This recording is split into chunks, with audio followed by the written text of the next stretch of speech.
এদিকে মুখ্যমন্ত্রী হয়েই শুভেন্দুর অ্যাকশন শুরু। শেষ মুহূর্তে ফেসে যাচ্ছে নাহিদ, হাসনাত, সার্জিস।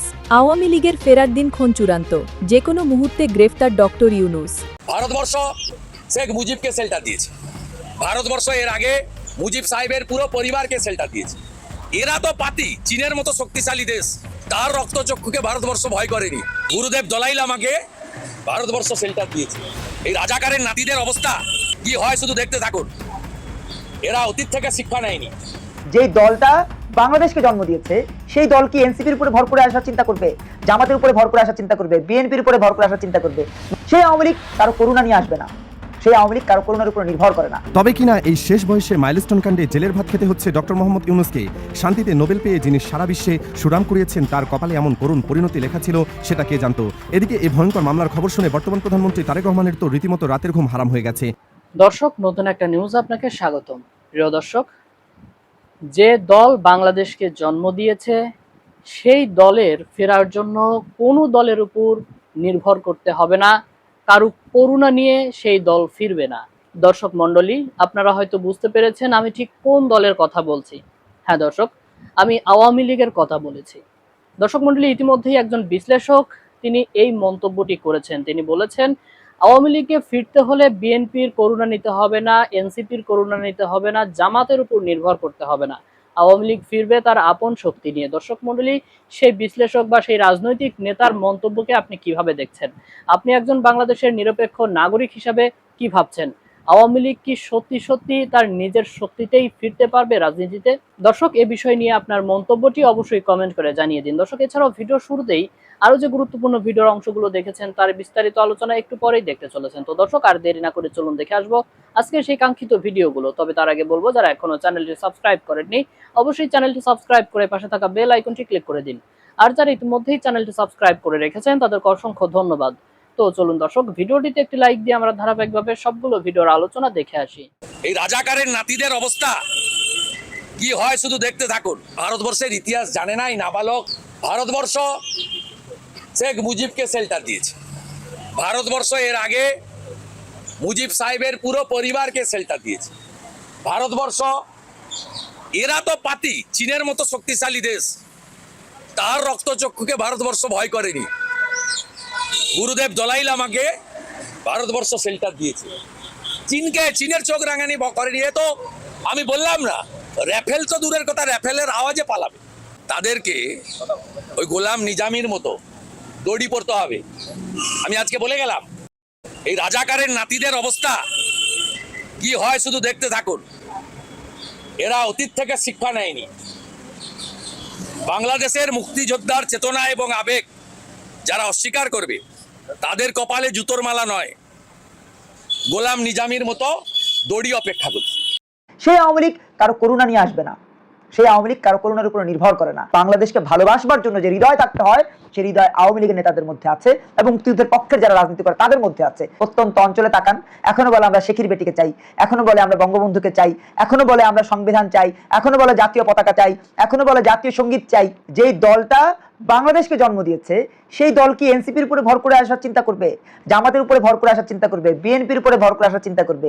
নতুন ধারা বাংলাদেশ এনডিপি আলাদা রাজনৈতিক প্ল্যাটফর্ম হলেও যেহেতু মুক্তিযুদ্ধকে লালন করি, মুক্তিযুদ্ধকে ধারণ করি, সেহেতু আওয়ামী লীগকে অবশ্যই স্বীকার করি বাংলাদেশের জন্মের জন্য অন্যতম প্রধান রাজনৈতিক দল হিসেবে। এটা অস্বীকার যারা করবে তাদের বাপ দাদা 14 গোষ্ঠী অবৈধ জারজ। বাংলাদেশ জন্মের অনেক আগে, অর্থাৎ প্রায় 30 বছর আগে, 25 বছর আগে জন্ম বাংলাদেশ আওয়ামী লীগের। বাংলাদেশ জন্মের 25 বছর আগে যেই দলটার জন্ম, যেই দলটা বাংলাদেশকে জন্ম দিয়েছে সেই দল কি এনসিপির উপরে ভর করে আসার চিন্তা করবে, জামাতের উপরে ভর করে আসার চিন্তা করবে, বিএনপির উপরে ভর করে আসার চিন্তা করবে? সেটা তো ভাই মানুষের হৃদয়ের রাজনীতি হিসেবেই বিবেচিত ইতিমধ্যে হয়েছে, এখনো বিবেচিত আছে।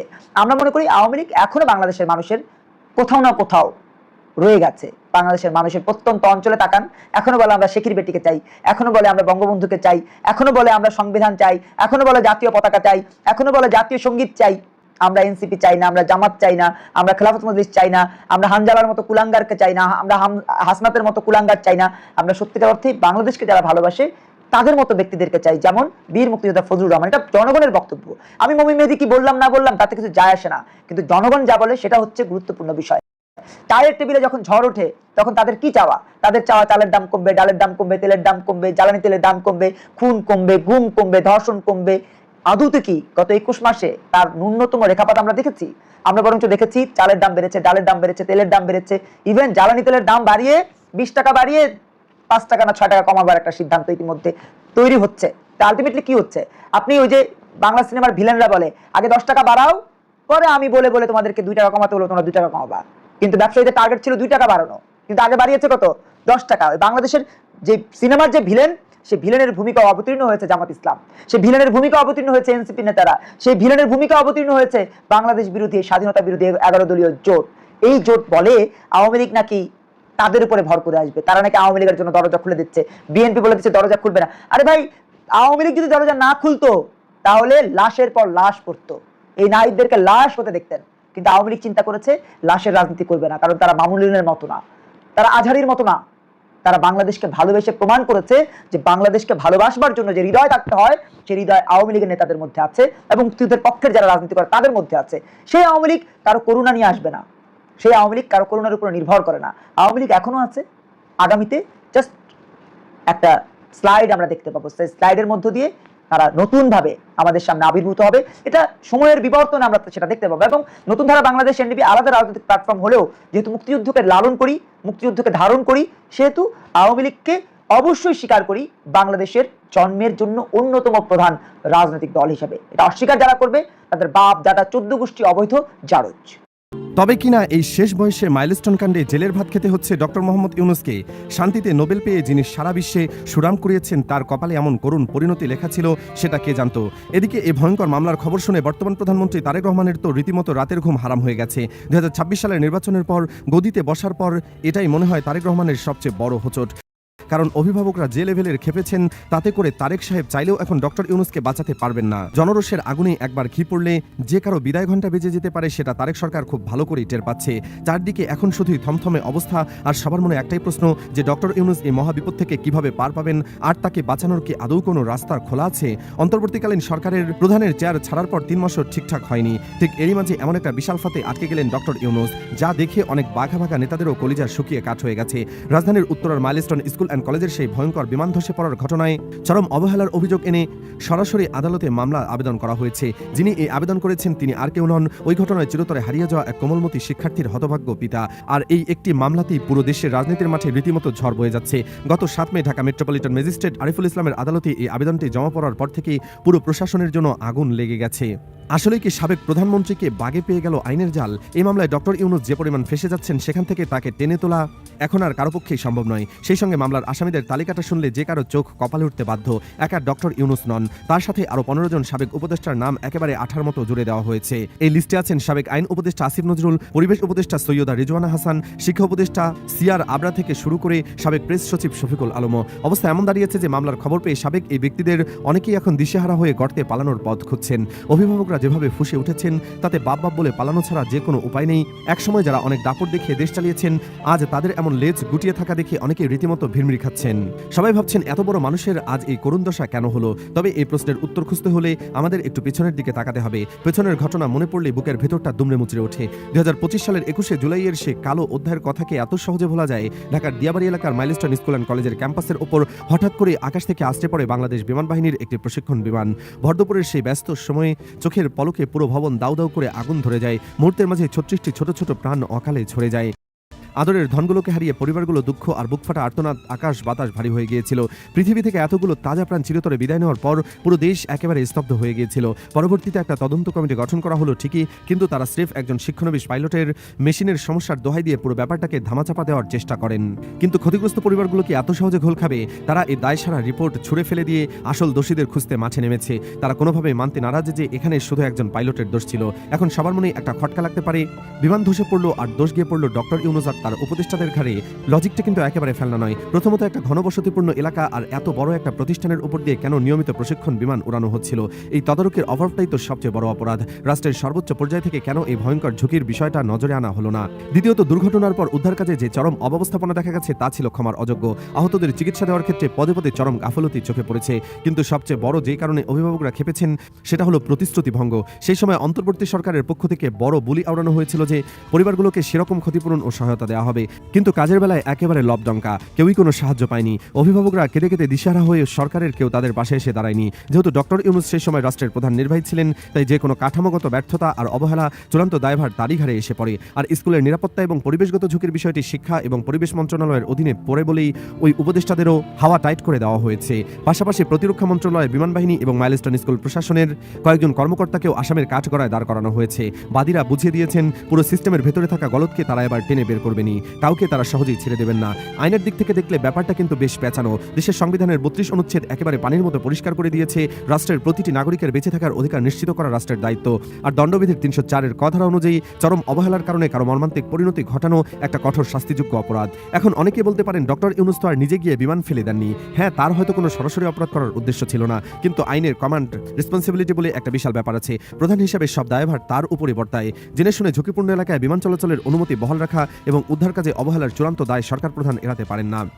আর এই আইনি পাচি এখন ডক্টর ইউনূস চরমভাবে ফেসে যাচ্ছেন। তবে সরাসরি গ্রেপ্তারি পরোয়ানা জারি করাটা বেশ কঠিন হলেও আদালত যদি একবার মনে করে যে চরম বিপাকে পড়তে হবে সবাইকে, আর তখন জেলের ভাত খাওয়া ছাড়া আর কোনো রাস্তা খোলা থাকবে না। এদিকে সাধারণ মানুষের চিন্তাভাবনা কিন্তু আরও করা। তারা শুধু ইউনূস সাহেবকে কাঠগড়ায় তুলেই শান্ত হচ্ছেন না। সিভিল এভিয়েশন আর বিমান বাহিনী কেন লোকালয়ের উপর দিয়ে বিমান চালানোর অনুমতি দিল সেই প্রশ্ন তুলে তাদের তুমুল ধোলাই করা হচ্ছে। এত খোলা জায়গা থাকতে কেন আবাসিক এলাকায় বেছে নেওয়া হলো? পাশাপাশি স্কুল কর্তৃপক্ষের চরম গাফলতিও সামনে চলে এসেছে।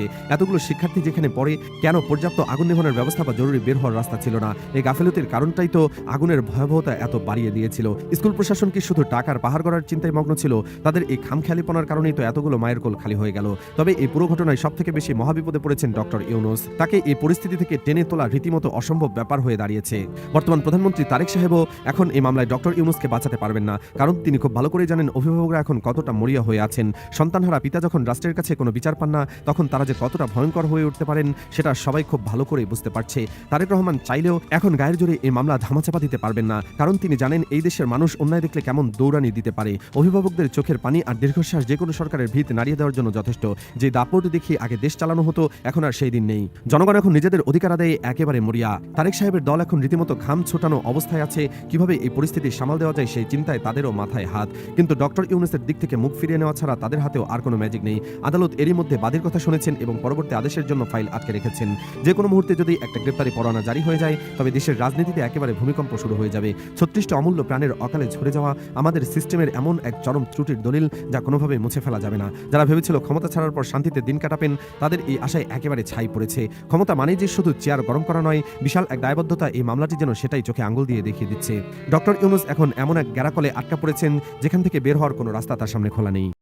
আগস্ট কেন্দ্রিক আওয়ামী লীগের তাণ্ডব কিংবা আগস্ট কেন্দ্রিক আওয়ামী লীগ ক্ষমতা দখলের যে পরিকল্পনা, সেই পরিকল্পনা নিয়ে আপনাদের সম্মুখে একটু আলোচনা করতে চাই যে আওয়ামী লীগ কি আসলে আগস্ট কেন্দ্রিকেই কোনো একটা ঘটনা ঘটাতে যাচ্ছে? আগস্টটাকে আওয়ামী লীগের জন্য অন্যভাবে দেখা হয়। একদিকে আগস্ট যেমন তাদের ক্ষমতায় আসার পদধ্বনি, আবার অন্যদিকে আগস্ট তাদের ক্ষমতাচ্যুত হওয়ার পদধ্বনি। অনেকে বলছে আগস্টেই তারা ক্ষমতা ছেড়েছে, আবার আগস্টেই তারা ক্ষমতা দখল করে নেবে। 5ই আগস্ট তাদের পরিবর্তন হয়েছে, তারা 5ই আগস্ট ক্ষমতাচ্যুত হয়েছে। এখন 5ই আগস্ট আসলেই তারা ভয়ঙ্কর আকারে বাংলাদেশে আবার বৃহৎ অথবা গণঅভ্যুত্থান বা যে কোনো প্রক্রিয়ায় তারা ক্ষমতায় আসতে চাচ্ছে। ইতিমধ্যে আপনারা সামাজিক যোগাযোগ মাধ্যম থেকে শুরু করে আওয়ামী লীগের বিভিন্ন পেজ বা আওয়ামী লীগের যারা অ্যাক্টিভিজমের কাজ করে তাদের যদি একটু লক্ষ্য করেন, তাহলে তাদের ভাষাটা এভাবেই বলছে। এবং ভারতের নির্বাচিত হওয়া বা ভারতে যে শুভেন্দু অধিকার আসা, সেই শুভেন্দু অধিকারের যে বক্তব্য, সেই বক্তব্যের প্রেক্ষাপটও কিন্তু বাংলাদেশের রাজনীতিতে প্রভাব পড়তে শুরু করেছে, এমনটাই দাবি করে আসছে আওয়ামী লীগের নেতাকর্মীরা। আওয়ামী লীগ কি বাংলাদেশের রাজনীতি করার সুযোগ পাবে? আগস্ট কেন্দ্রিক বাংলাদেশে আওয়ামী লীগের রাজনীতি কি পরিবর্তন হবে? আগস্টেই তারা ক্ষমতাচ্যুত হয়েছে, সেই আগস্টেই কি তারা তাহলে ক্ষমতা দখল করবে? এবং আগস্টে যে তারা ক্ষমতা দখল করতে চাচ্ছে বা বাংলাদেশে তারা রাজনৈতিক কার্যক্রম যে স্বাভাবিক করার উদ্যোগ তারা নিয়েছে, সেই বিষয়টিকে কেন্দ্র করে যদি আমরা আজকে আলোচনাটা চালাই, তাহলে আগস্ট কেন্দ্রিক তারা কি করতে চাচ্ছে, তাদের পরিকল্পনাটা কি? পরিকল্পনা কি শেখ হাসিনার সহকারে ঢাকাতে অবস্থান করা? ইতিমধ্যে আমরা যেখানে খোঁজ খবর নিয়েছি আর কি, বা তারা যেভাবে জাগ্রত হতে শুরু করেছে, তাদের কার্যক্রমটা যেভাবে পরিকল্পিতভাবে স্বাভাবিক করার চেষ্টা করছে, এই স্বাভাবিককরণের চেষ্টার মূল কারণ হচ্ছে আগস্ট কেন্দ্রিক। তাদের কথা, যে দিনেই আমরা ক্ষমতাচ্যুত হয়েছি, যে দিনে আমাদেরকে শেখ হাসিনাকে বাংলাদেশ থেকে বিতাড়িত করা হয়েছে, ঠিক সেই দিনেই আমরা ঢাকা এয়ারপোর্টে নামবো, সেদিনেই আমরা আবার আমাদের ক্ষমতা আমরা বুঝে নেব। এবং তাদের মধ্যে একটা ধারণা রয়েছে যে তাদের প্রধানমন্ত্রী শেখ হাসিনা এখনো বাংলাদেশের বৈধ প্রধানমন্ত্রী এবং তার ক্ষমতা হচ্ছে 29 সাল পর্যন্ত।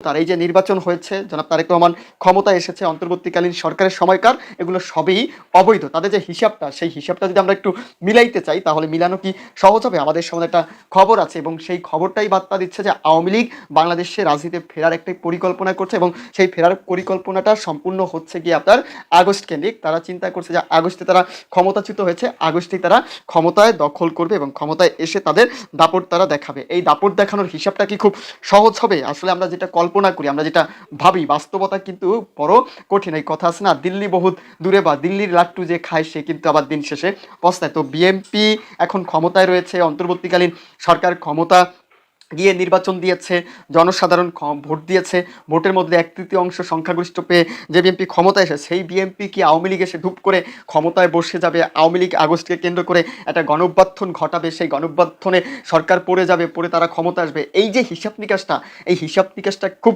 সহজভাবে কি আসলে বলা যায় নাকি? এই হিসাব নিকাশটা আসলে আমরা যতটা মুখে সহজভাবে বলতেছি তার থেকেও কয়েক গুণ কঠিন হতে যাচ্ছে এই পরিসংখ্যানটা। খবর কি বলছে? খবর হচ্ছে 15 আগস্ট ঘিরে সক্রিয় হচ্ছে আওয়ামী লীগ। কোঠা সংস্কার আন্দোলনের কেন্দ্রে করে সরকার পতনের জেরে রাজনীতিতে খাদে পড়ে যায় ঐতিহাসিক রাজনৈতিক দলটি। সেই অবস্থায় পরিত্রাণের জন্য তৃণমূলের নেতাকর্মীদের চাঙ্গা করতে শোক দিবসের কর্মসূচি পালনের মাধ্যমে রাজধানী ঢাকার স্বদেশে রাজপথে নামার পরিকল্পনা করছে আওয়ামী লীগ। ক্ষমতার পট পরিবর্তনের সারা দেশে আওয়ামী লীগের নেতাকর্মীদের উপর নির্যাতন, ঘর বাড়ি পুড়িয়ে দেওয়া সহ সহিংসতার শিকার হওয়াদের আইনি পদক্ষেপ নিতে দলীয় প্রধান নির্দেশ দিয়েছে বলে জানা গেছে। মানে আইনি প্রক্রিয়ার মধ্যে দিয়ে আওয়ামী লীগকে রাজনীতি থেকে নিষিদ্ধ করা হয়েছে। আওয়ামী লীগ রাজনীতিভাবে নিষিদ্ধ করেছে কারা? করেছে বিএনপি ক্ষমতায় আসার পরে। ক্ষমতায় আসার পরে তারা যে পথ ধরে আসার একটা সম্ভাবনা রয়েছে, যারা যদি আইনি লড়াই করতে পারে তাহলে তারা বাংলাদেশে রাজনীতি করার হয়তো একটা সুযোগ পাবে। কারণ কোনো রাজনৈতিক দল আইন করে অন্য একটি রাজনৈতিক দলকে নিষিদ্ধ করতে পারে না। আর এই নিষিদ্ধ করতে যে পারার প্রক্রিয়াটা, সেই প্রক্রিয়া হচ্ছে সম্পূর্ণ অবৈধ প্রক্রিয়া। এই অবৈধ প্রক্রিয়ার কোনো বৈধতা নেই। এটা যদি হাইকোর্টে কেউ রিট করে বা চ্যালেঞ্জ করে, সেক্ষেত্রে মামলার মাধ্যমে দিয়ে একটা সমাধান আসতে পারে, এরকমটাও আমি আপনাদেরকে জানিয়েছি। আজকে আমাদের সমাজে খবরটা এসে দাঁড়িয়েছে যে নেতাকর্মী যারা নির্যাতনের শিকার হচ্ছে, যারা মামলা হামলার শিকার হচ্ছে, তারা আইনি লড়াই লড়তে চাচ্ছে। আইনের মাধ্যমে তারা এটার পরিত্রাণের জন্য সর্বোচ্চ চেষ্টা করে। সেই নির্দেশনাও কিন্তু হাইকমান্ডের, অর্থাৎ আওয়ামী লীগের উচ্চতর যারা নেতা রয়েছে, দায়িত্বশীল ব্যক্তি, সেই দায়িত্বশীল নেতারা দিচ্ছেন। শেখ হাসিনা এই নির্দেশ দিয়েছেন এবং এই নির্দেশ অনুযায়ী তারা 5ই আগস্টের মধ্যে, যেদিন তারা ক্ষমতাচ্যুত হয়েছে, বাংলাদেশের ক্ষমতা তাদেরকে ছাড়তে হয়েছে, সেই ক্ষমতাচ্যুত হওয়ার বিষয়টি 5ই আগস্টে এবং 15 আগস্ট যাতে তাদের শোক দিবস, সেই বিষয়গুলোকে কেন্দ্র করে তাদের যে অধ্যার যে ধ্বংসযজ্ঞ, সেই আগস্ট কেন্দ্রিক শুরু হয়। সেই আগস্ট কেন্দ্রিক ধ্বংসযজ্ঞ থেকেই তারা বাঁচার জন্য তাদের সেই ধ্বংসযজ্ঞটাকেই তারা পুনরায় বাংলাদেশে নতুনভাবে উদযাপন এবং নতুনভাবে ক্ষমতায় আসার পরিকল্পনা করছে। তাদের যে হিসাবটা এবং তাদের বিভিন্ন সাইট থেকে যেভাবে প্রচারণা করা হয়েছে, আওয়ামী লীগের অফিসিয়াল পেজ থেকে যে প্রচারণা হচ্ছে, ছাত্রলীগের পোস্ট থেকে প্রচার এবং বিভিন্ন দায়িত্বশীল ব্যক্তি তৃণমূল থেকে শুরু করে একদম ডার্ক সাইটের রাজনীতিবিদরা যেভাবে হিসাবটা মিলাচ্ছে আগস্ট কেন্দ্রিক, সেই আগস্ট এখনো দূর আছে। সেই আগস্ট আসার মধ্যে রাজনৈতিক পক্ষাপে তারা কতটা শক্ত করতে পারে বা তাদের কার্যক্রম কতটা আসলে বেগমান করতে পারে, এবং তারা যে ফনা তুলেছে সেই ফনা কি আগস্ট কেন্দ্রিক ঠিকভাবে বসাতে পারবে? আর যদি বসাইতে পারে তাহলে রাজনৈতিক পট পরিবর্তনের যে গন্ধ বা সুবাস বা সুবাতাস আওয়ামী লীগ বসাইতে চাইতেছে, সেটা কি তাহলে তারা সাকসেস হবে? আগস্টকে কেন্দ্র করে বাংলাদেশে আওয়ামী লীগের কি আবার উত্থান হতে পারে, নাকি আগস্টকে কেন্দ্র করে বাংলাদেশের রাজনীতিতে সম্পূর্ণরূপে বিলীন হয়ে যেতে পারে এই রাজনৈতিক দলটি? আগস্টের এখনো বাকি আছে 2 মাস বা 2.5 মাস, আমাদের অপেক্ষা করতে হবে এই আগস্টে তারা কি করতে চাচ্ছে, কি তাদের পরিকল্পনা। তারা কি আগস্টটাকে বিজয় হিসেবে দেখবে, নাকি আগস্টটা তাদের সর্বশেষ নিশ্চিহ্ন হয়ে যাওয়া বিষয়টি হিসেবেই গণনা করবে? দর্শক, আমি আশা করছি সবগুলো ভিডিওই আপনি মনোযোগ সহকারে দেখেছেন। সেই সাথে দর্শক, এই ভিডিওগুলো সম্পর্কিত যদি কোনো তথ্য বা মতামত থাকে তাহলে তো অবশ্যই কমেন্ট করে জানিয়ে দিন। এতক্ষণ সাথে থাকার জন্য ধন্যবাদ। নিউজটি শেষ করছি এখানেই, ফিরছে আগামী ভিডিওতে নতুন কোনো টপিক নিয়ে। আল্লাহ হাফেজ।